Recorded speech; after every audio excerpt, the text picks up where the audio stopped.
Welcome to day 2 in Edinburgh, Scotland. രാത്രി ഒരു 9-10 degree സെൽഷ്യസേ ഉണ്ടായിരുന്നുള്ളൂ. അങ്ങനെ ഹീറ്ററൊക്കെ ഇട്ടിട്ടായിരുന്നു നമ്മൾ കിടന്നുറങ്ങിയിരുന്നത്.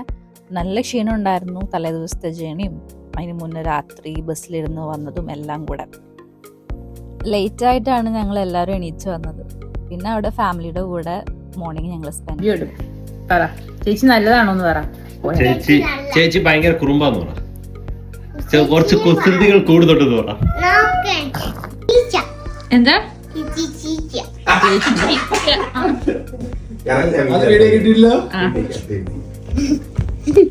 ആണോ? ഇങ്ങോട്ട് വന്നേ പറ. ചേച്ചി ചീത്തയാണോ? അടിക്കൊന്നുമില്ല. തിരിച്ചടിക്കാൻ ഇത്രയും വേണ്ടാ, നീ വിഷമിക്കില്ലടാ. മനസ്സേ മനസ്സേ നീ പറ, ചേച്ചി ചീത്തയാണോ നല്ലതാണോ? നീയല്ലേ പറഞ്ഞ നേരത്തെ പാവാണെന്ന്. ഇപ്പൊ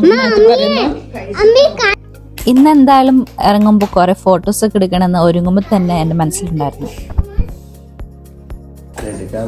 എല്ലാ കളിയും കളിക്കുന്നുണ്ട്.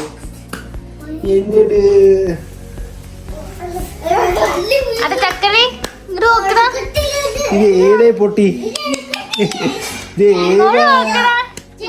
കിട്ടിയോ?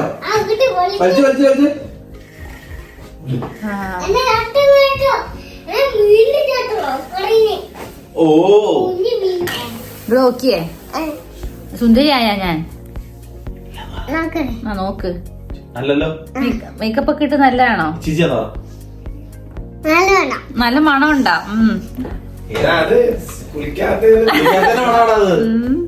സുന്ദരിയായില്ലേ? നോക്കിയേ.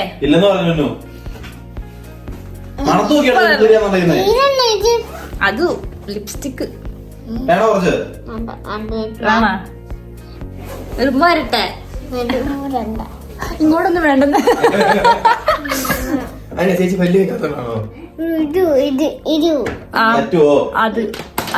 അത് വേണോ കുറച്ച്? നല്ലതാണോ അത്? മിണ്ടാതിരിക്കും. നല്ലതാണോ അത്?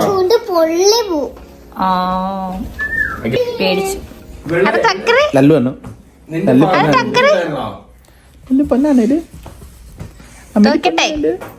തോക്കട്ടെ? ഞങ്ങളുടെ കൂടെ പോരുന്നോ? ഇല്ല. ഞങ്ങളുടെ കൂടെ പോരുന്നോ? ഇല്ല.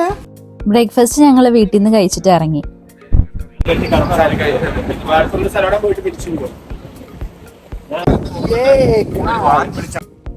ഞങ്ങൾ ട്രാം കയറി പോകുന്നതാണ് ഈ കാണുന്നത്.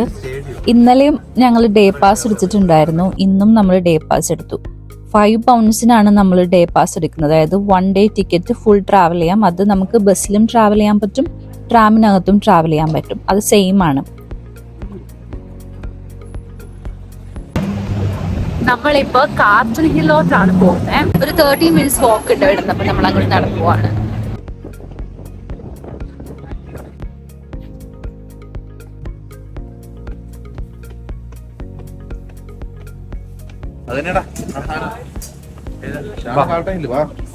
മറ്റേ മലയാളം വേറെ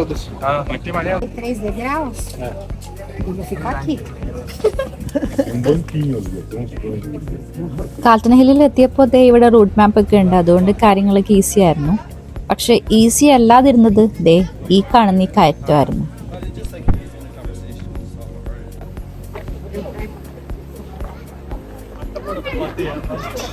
എന്തോരം ഇറക്കമുണ്ടെന്ന് ഇങ്ങനെ കാണിച്ചാലും മനസ്സിലാവുള്ളൂ. ഇത് ഡുഗാൽ സീവാട്ട് മോണ്യുമെന്റ്. ഇതിന്റെ തൊട്ടപ്പുറത്ത് ഒബ്സർവേറ്ററി ഹൗസ്. പിന്നെ കാണുന്നത് സിറ്റി ഒബ്സർവേറ്ററി. പിന്നെ അതിൻ്റെയും അപ്പുറത്തായിട്ട് പ്ലേഫെയർ മോണ്യുമെന്റ്. പിന്നെ ആ സൈഡിൽ കണ്ടത് നാഷണൽ മോണ്യുമെന്റ് ആണ്. പിന്നെ ദേ ഇങ്ങനെ ഹൈറ്റിൽ നിൽക്കുന്നതാണ് നെൽസൺ മോണ്യുമെന്റ്. ഇതാണ് ഇവിടെ നിന്നുള്ള വ്യൂ.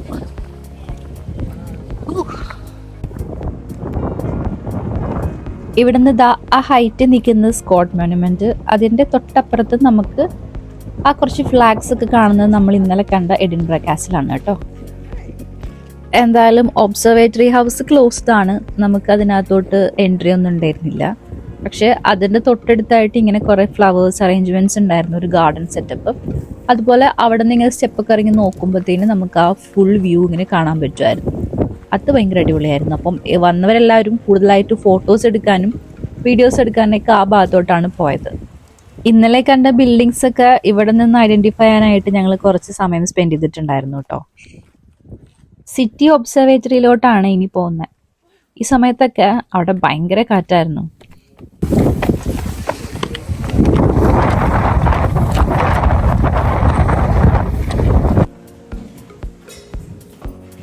എനിക്ക് തോന്നിയത് ഇവിടുത്തെ ഒരു ഹിസ്റ്ററിയും അതുപോലെ ഈ കണ്ടംപററി കൾച്ചറൊക്കെ പോർട്രേറ്റ് ചെയ്യാനായിട്ടാണ് ഈ ഒരു സിറ്റി ഒബ്സർവേറ്ററിനെ കൊണ്ട് ഉദ്ദേശിച്ചേക്കണേ.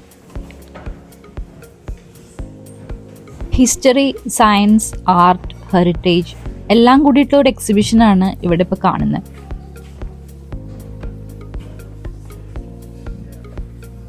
പണ്ട് 19th സെഞ്ച്വറി കാലത്ത് ആർക്കിടെക്ട് വില്യം ഹെൻറി പ്ലേഫെയർ ആണ് ഈ സ്ട്രക്ചർ എല്ലാതും ഡിസൈൻ ചെയ്തത്. ആ സമയത്ത് ഇതിനകത്ത് ഒറിജിനൽ ആയിട്ടുള്ള ടെലസ്കോപ്സും അതുപോലെ ആസ്ട്രോണോമിക്ക് യൂസ്ഫുൾ ആയിട്ടുള്ള എക്യുപ്മെന്റ്സും ഇൻസ്ട്രുമെന്റ്സും എല്ലാം അവൈലബിൾ ആയിരുന്നു. ഇന്ന് അതൊന്നും ഇല്ല, പക്ഷെ കുറച്ച് അതുമായി ബന്ധപ്പെട്ടിട്ടുള്ള കുറേ ബുക്സും അതുപോലെ ഡിസ്പ്ലേയും എക്സിബിഷൻസ് ഒക്കെ അവൈലബിൾ ആയിരുന്നു.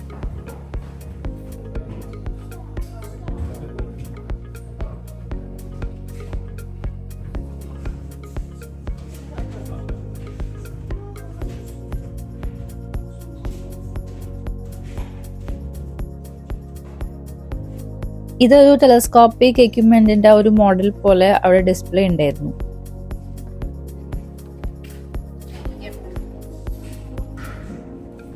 ഒബ്സർവേറ്ററിയുടെ ഒരു ഹിസ്റ്ററി കാര്യങ്ങളാണ് ഇവിടെ മൊത്തം ഡിസ്ക്രൈബ് ചെയ്തിരിക്കുന്നത്.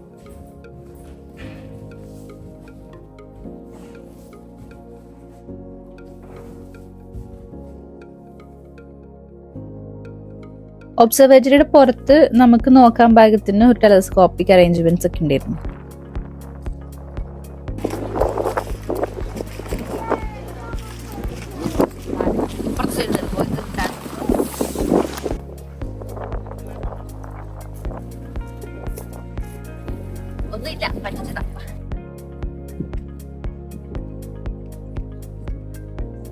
ആ കാണുന്നവരൊക്കെ അവിടെ എങ്ങനെ നിൽക്കണമെന്ന് എനിക്ക് മനസ്സിലാവണില്ല. നല്ല കാറ്റും തണുപ്പായിരുന്നു അവിടെ.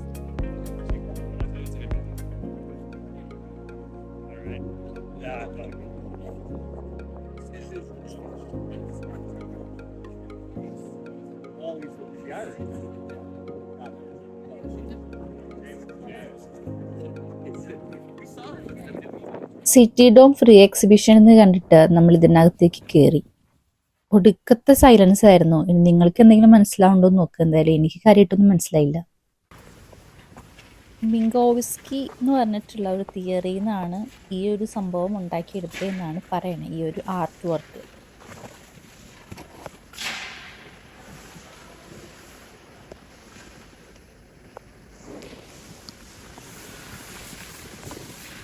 ഇതിനൊക്കെ എന്തോ കാര്യമായിട്ട് അർത്ഥം ഉണ്ടെന്ന് തോന്നുന്നു. എനിക്കൊന്നും മനസ്സിലാവുന്നില്ല.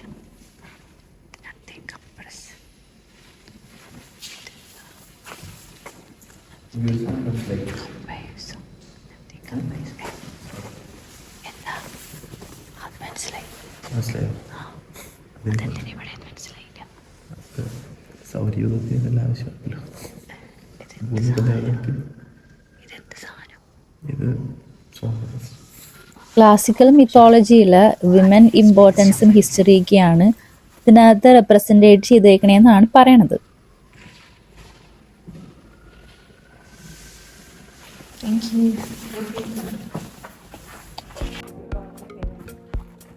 അവിടെ നിന്ന് ഇറങ്ങിയിട്ട് ഞങ്ങളൊരു കോഫി ബ്രേക്ക് എടുത്തു.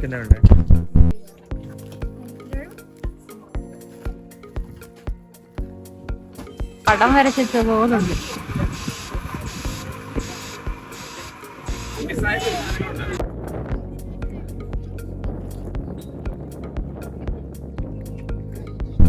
ചെറിയ വലിയ കല്ലുകൾ താണ്ടി പച്ചപ്പ് താണ്ടി. എടാ എല്ലാരും പോവല്ലടാ, എന്നെ കൂടെ കേറ്റിട്ട് പോടാ.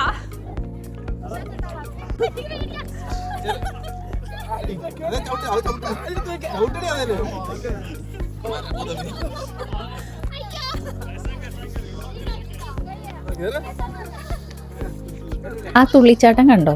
ലോകം കീഴടക്കിയ ഒരു ഫീലായിരുന്നു അന്നേരം എനിക്കുണ്ടായിരുന്നത്. മഴയാണെങ്കിൽ ഞങ്ങൾ നോക്കിയിരിക്കുകയായിരുന്നു തോന്നുന്നു അന്നേരം പെയ്യാനായിട്ട്.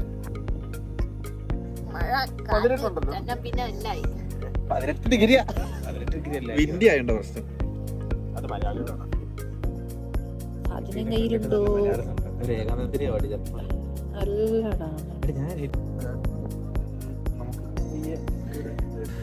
നമുക്ക് ഇവിടെ ഫുഡ് കഴിക്കാൻ പോവാം.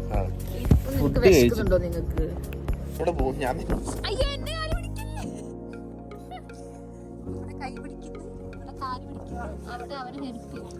അവൻ പോയി. ഇവനിങ്ങനെ പരോപകാരിയാ. എനിക്കറിയില്ല ഇവനെ നമ്മളെങ്ങനെ ഫോളോട്ട് ചെയ്യും. അവനെ ഹെൽപ്പ് ചെയ്യാൻ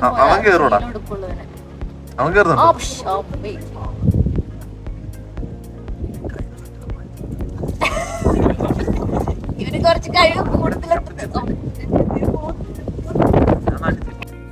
കാറ്റടച്ച് തണുത്ത് വിറച്ച് നിൽക്കുകയാണെങ്കിലും ആറ്റിറ്റ്യൂഡിന് ഞങ്ങൾ ഒരു കുറവും വരുത്തിയില്ല ഫോട്ടോ എടുക്കാനായിട്ട്.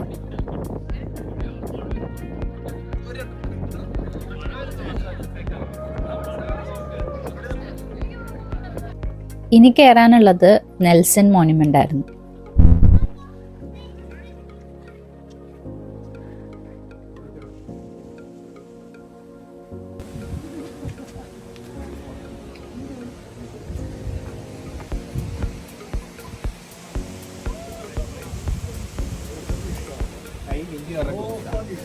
ഹൈ വിൻഡ് കാരണം അന്നേരം അവര് എൻട്രി റെസ്ട്രിക്ട് ചെയ്ത് വെച്ചേക്കുമായിരുന്നു. അല്ലെങ്കിൽ ആ ടോപ്പിൽ പോയിട്ട് നമുക്ക് 360 ഡിഗ്രി വ്യൂ കാണാൻ പറ്റുമായിരുന്നു. അതിന്റെ തൊട്ടന്നായിട്ട് 100+ മീറ്റേഴ്സിലുള്ളൊരു ഹയസ്റ്റ് പോയിന്റ് ഉണ്ടായിരുന്നു. അവിടെ നോക്കുമ്പോൾ ഇതൊക്കെ ഇങ്ങനെ കാണാം. ആ കാണുന്ന പച്ചപ്പുണ്ടല്ലോ, അതിന്റെ അറ്റത്ത് പിന്നെ അടുത്തൊരു ഹയസ്റ്റ് പോയിന്റ് ഉണ്ട്. പക്ഷെ ഈ ഹൈ വിൻഡ് കാരണം നമ്മൾ അത് വേണ്ടെന്ന് വെച്ചു. നമ്മുടെ കൈയെല്ലാം കുറച്ച് ഫ്രീസ് ചെയ്യണ പോലെ അന്നേരം തോന്നിയിട്ടുണ്ടായിരുന്നു.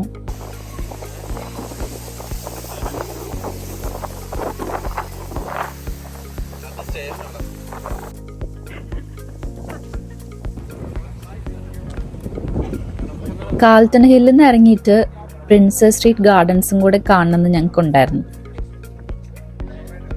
പക്ഷെ പെട്ടെന്ന് ഇങ്ങനെ ക്ലൈമറ്റ് ചേഞ്ച് ആയി, പെട്ടെന്ന് മഴ പെയ്യുന്നു, ഭയങ്കര കാറ്റ്, റെസ്ട്രിക്ഷൻസ് ആയപ്പോഴത്തേനും പിന്നെ ഞങ്ങളത് വേണ്ടെന്ന് വെച്ചു. ഇതിനകത്ത് ശരിക്കും കുറെ നേരം സ്പെൻഡ് ചെയ്യാനുള്ള ഒരു വൈബുണ്ട്. നമുക്ക് ചുമ്മാ ഇരുന്ന് വർത്താനം പറയാനാണെങ്കിലും ഫോട്ടോ എടുക്കാനാണെങ്കിലും അല്ലെങ്കിൽ വെറുതെ ഇരിക്കാൻ ഒരു നല്ലൊരു സ്ഥലമാണിത്. നമുക്ക് ടൈം ലിമിറ്റേഷൻസ് ഉള്ളതുകൊണ്ട് മാത്രമാണ് നമ്മൾ അവിടെ നിന്ന് ഇറങ്ങിയത്.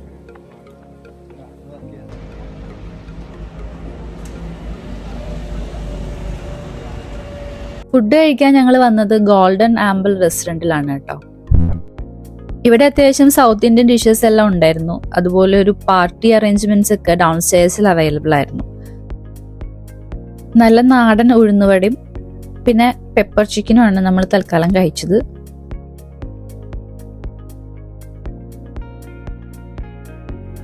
ഫുഡ് കഴിച്ചിട്ട് പിന്നെ നമ്മൾ നേരെ വീട്ടിലോട്ട് പോയി. നമ്മൾ പിന്നെ വേറെ എവിടെയും കറങ്ങാനൊന്നും പോയില്ല.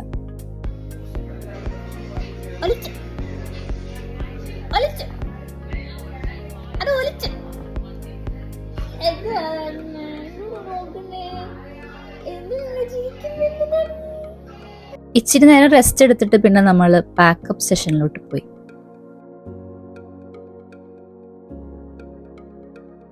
അങ്ങനെ നമ്മുടെ ബഡ്ജറ്റ് ഫ്രണ്ട്ലി ട്രിപ്പ് ഇതാ ഇവിടെ അവസാനിക്കുകയാണ്. നമ്മൾ എഡിൻബറ സ്റ്റേഷനിൽ നിന്ന് ബസ്സിൽ തന്നെയാണ് തിരിച്ച് ലണ്ടനിലോട്ട് പോയത്.